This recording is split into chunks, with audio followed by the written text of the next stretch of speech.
It's no secret that there are many different tools and notions for sewing and quilting and patchwork, and it can often be a bit daunting, particularly if you are a beginner.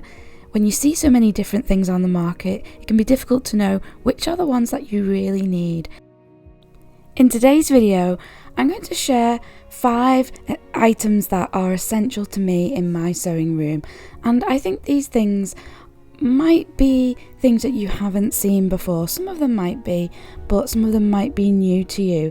So do stay tuned right to the end to see what all 5 items are. And if you're new here, my name is Emma and I make videos mainly about hand sewing. And if you enjoy this video, I'd love it if you could subscribe.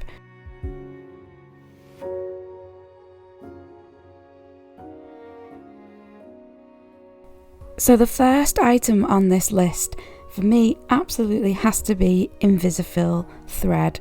Now this is the thread that I use all the time for my hand sewing, and I do a lot of English paper piecing and applique. Invisifil is a thread made by a company called Wonderfil, and I've been using this for years and I get really great results with it. I highly recommend it. It's a polyester thread and it is 100 weight, which is really fine, but it is also really strong. If you had a cotton thread that was 100 weight, it would absolutely snap if you pulled it, and even through just sewing and using the same strand a few times. That does not happen with the Invisifil. You could snap it if you really pulled it tight, but it is super strong, perfect for English paper piecing. Now with the hexagons that I'm sewing together here, I have colour matched my thread and I'm using a really pale pink thread, and that will match with the solid fabric. And I use a lot of solids with prints, and I find that if I colour match to the solid fabric, then the thread isn't going to show up as much because the patterned fabric will naturally hide the thread more than the solid one. So I've chosen this really pale pink thread, Invisifil, and I'm just making these really small straight whip stitches, which is how I stitch my shapes together, and I get really great results with this. A couple of important things to note about this thread: it is very fine and it is polyester, so therefore can be a bit slippery. So I always make sure I do a locking knot at every junction, at the end of every seam. So that is just bringing the needle through, creating a loop, and then putting my needle through that loop and pulling it tight. And mostly I do 2 of those just to be extra sure that nothing is going to come undone. So it's really worth doing that, because you can find that if you don't do your knot securely, it may come undone. And you can see here that the results I get with this thread are really great. So colour matching the thread to the fabric means that you hardly see it at all. It actually shows up more on camera than it does in real life, so you can just about see the stitches here, but in real life you can hardly see them at all. And the other thing to note is that I grip my needle and thread together. I've developed this strange claw-like grip that I always joke about, but the reason why I stitch like that is it stops the thread from slipping out of the eye of the needle, which can be a problem with a thread like this. So it's just worth maybe altering your technique a little bit, finding what works for you. Some people suggest doubling the thread, but I think that kind of negates why you would use this thread in the first place, because a double thread is going to show up more.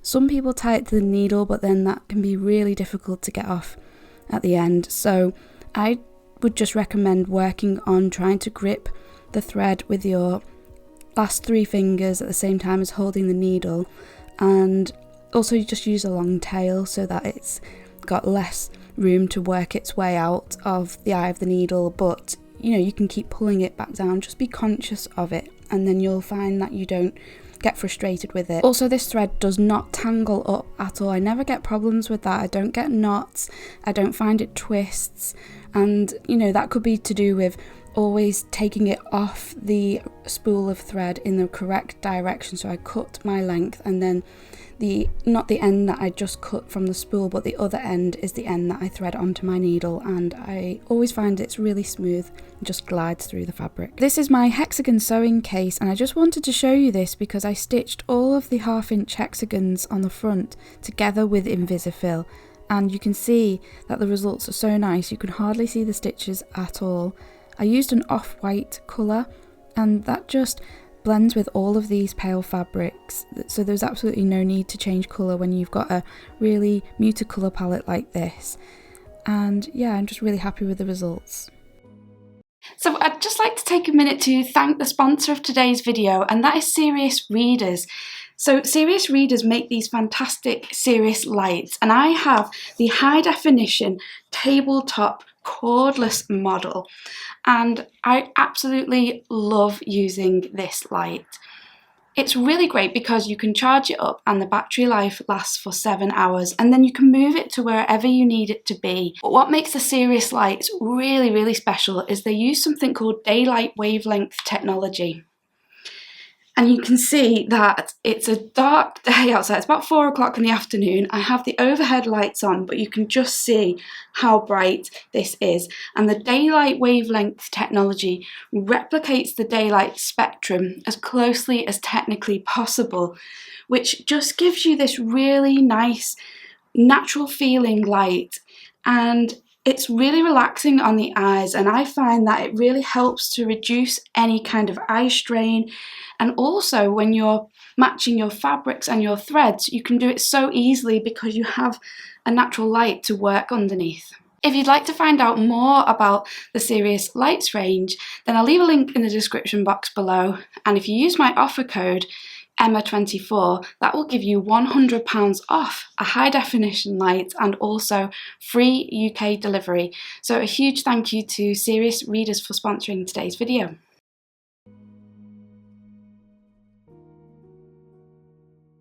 So the next tool in my sewing room that I just could not live without is the Sewline glue pen.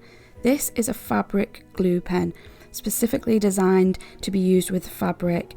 You can use it in a whole host of different scenarios, and it says on the packet, easier than pins.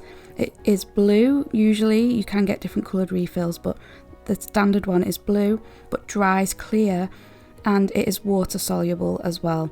When you buy it, you get the pen with a refill in the actual pen and a separate refill as well. And then you can buy the refills in packs of 2 or packs of 6.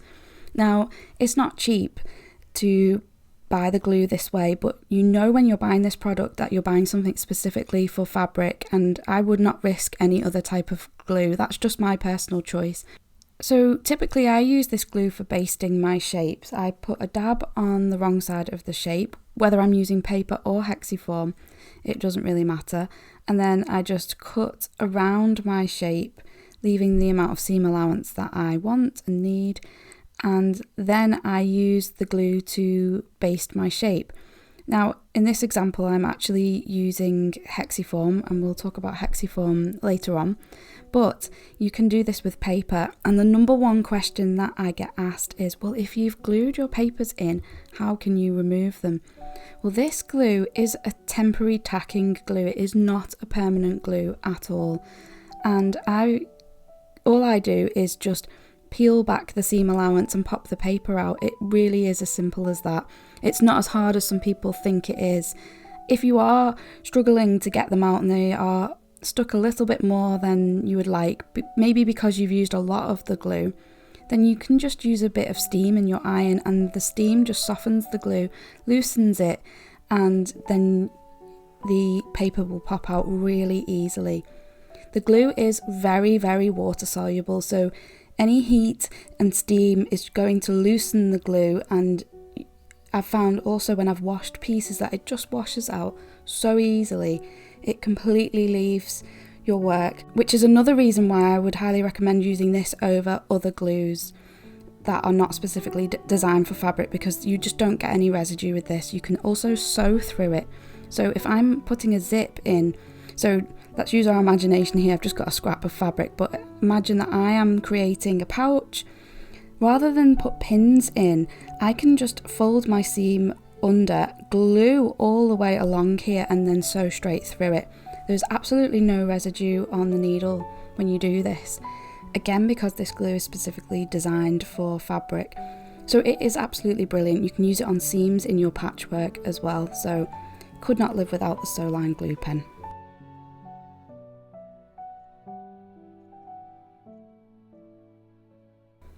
So next we're going to talk about Helix Form. Helix Form is an essential in my sewing room, and if you do English paper piecing, then I really recommend you try it out. It's made by a company called Ashmead Designs. They're based in the UK, and Susie from Ashmead Designs invented Helix Form, and she makes it herself and sells it on her website. It's not paper, it is a fabric, and it has a woven side, smooth side, and a fuzzy side. And you use it instead of paper in English paper piecing, and you leave it in, you don't remove it.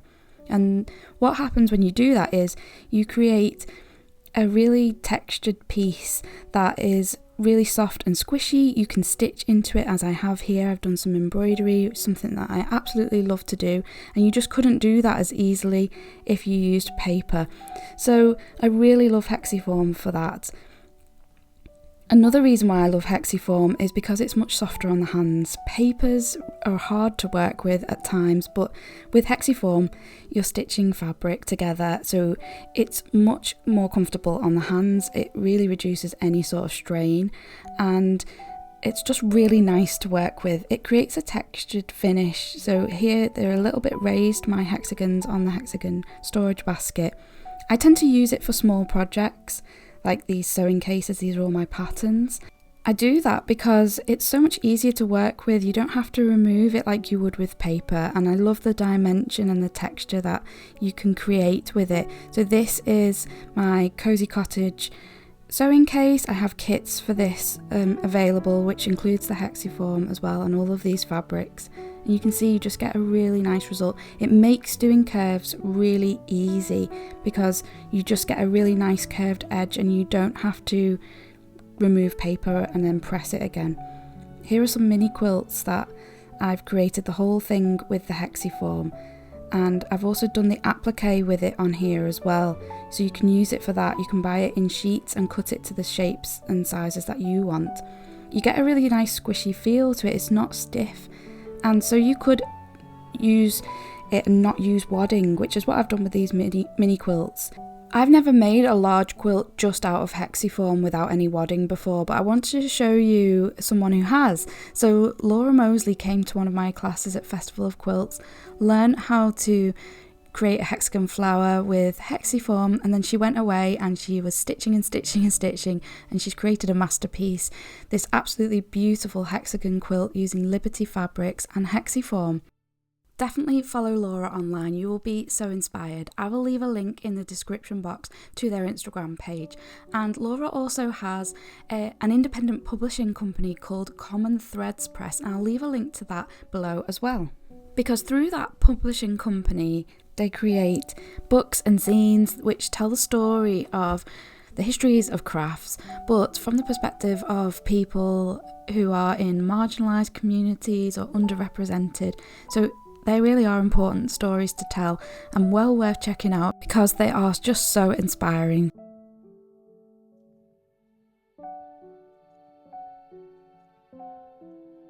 So the next item on my list is a really fun little item. So let's set the scene first of all. You're stitching away on your English paper piecing. You're using a very fine thread, a very fine sharp pointy needle that you absolutely don't want to drop.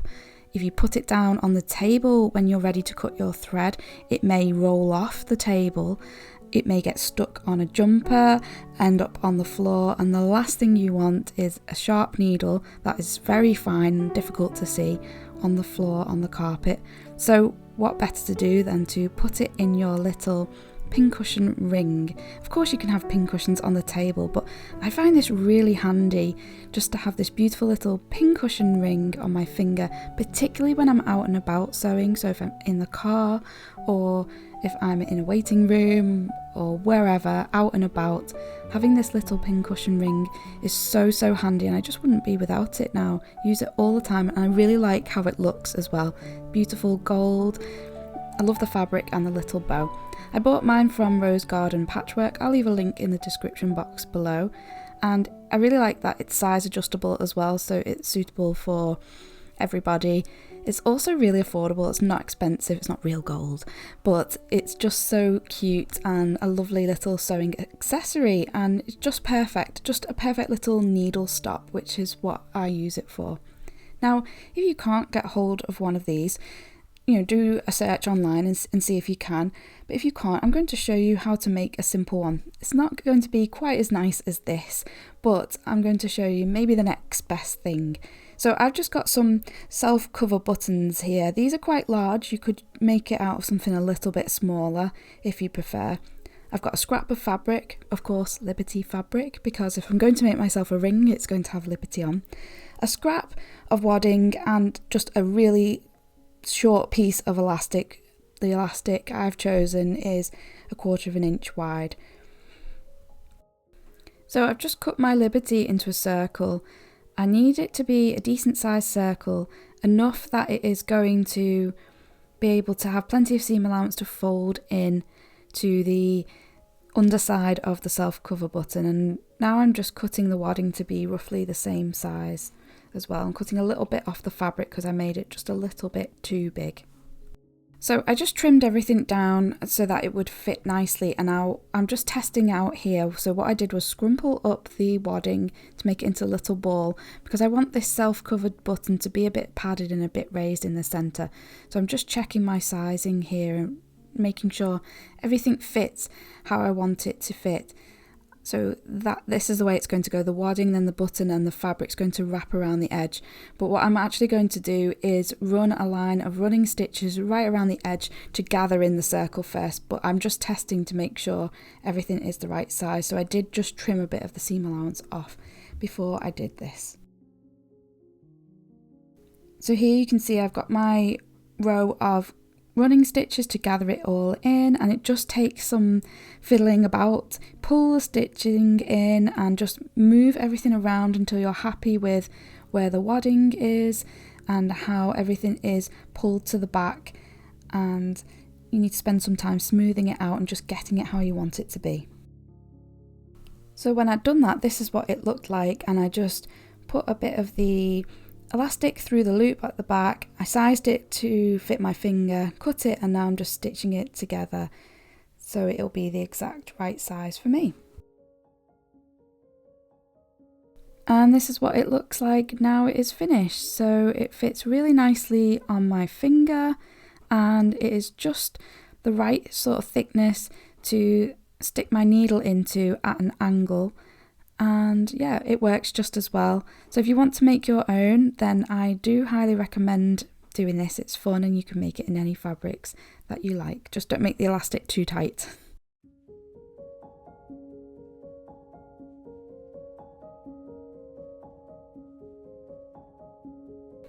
So the final item is my rotating cutting mat. Now this is no ordinary rotating cutting mat. This is a really solid turntable style cutting mat. It's made by Sue Daly. It's pink, which obviously makes it really nice. But I've had another rotating mat in the past, one of the square type ones, which just does not turn anywhere near as good as this one does. This is smooth and it is just fantastic. I really highly recommend getting one of these for two reasons really. First, I'm going to show you with cutting. Now we have to use our imagination a little bit here, because this is great if you've got the acrylic templates in the shapes and sizes. It's great for cutting your fabric. I didn't have any of those in the studio at the time of filming, so I'm just showing you with a ruler. The principle is exactly the same, except you wouldn't need to keep taking the acrylic template off the turntable. You can leave it on. I have to keep removing my ruler. But just imagine how quick and easy it would be to cut your shape out exactly how you'd like it to be. Of course, you can put it on a mat and just turn your mat, but this turntable is really nice to work with, and it's great for cutting. But the number one use that I love it for is for glue basting. It just makes glue basting really quick. You can get into a rhythm because you can just turn the mat so that you've got your shape angled the way you want it to be, and you can just get into a flow. I'm not really in the flow as I'm demonstrating this, but once you get going with lots of different shapes, it just makes the whole process really nice. It's smooth. It's a really lovely cutting mat. I got mine from Sew and Quilt, and I'm not sure if they still sell them, but I will have a look online, and if I can find any places that sell them, then I'll of course leave some links in the description box below. But yeah, treat yourself. Maybe you're looking for a last minute Christmas gift for someone who loves sewing, or maybe it's for yourself, then I would really recommend one of these. They really are lovely to have, and I just think the pink is so nice. The one I'm showing you here is the small size. They also come in a larger size as well. I have one of those at home. My larger one has a grid on as well, so you could use the measurements. I never really use it for that though. If I'm going to use measurements to cut fabric, I'm always going to use a bigger mat for that, and one that is a rectangle shape. That just makes more sense to me, because for me the circular one is for the turning and the cutting of small items and the glue basting them together. So that's it for this week's video. I hope you've enjoyed seeing some of the tools that I think are essential. Let me know what you think about them. Have a wonderful festive season, and I'll see you in the new year. Take care. Bye bye.